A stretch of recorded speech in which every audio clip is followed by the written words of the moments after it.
So now that the stands were taking off that big 25-pound battery, because the battery is built into the light, you see we do still have to add some kind of weight to the stand to keep it from falling over and damaging your light.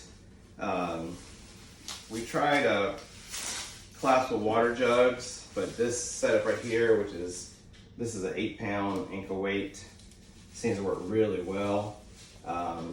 8 to 10 pounds is all you really need.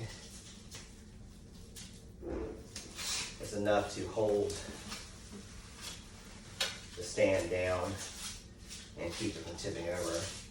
And it's still a lot less than carrying around a 25-pound battery.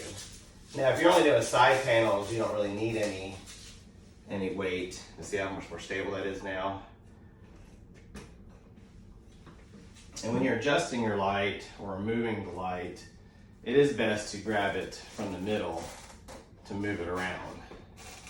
Try to avoid grabbing it here from the end and putting a lot of stress on it. If you're using your light and you feel that you're getting a lot of resistance here in your magnet, you should go in, open it up, and clean the magnet and the ball. What you want is for the light to move easily without a lot of resistance. See how easy it's moving? If you feel you're kind of having to force it, then that means that it's too tight and needs to be cleaned.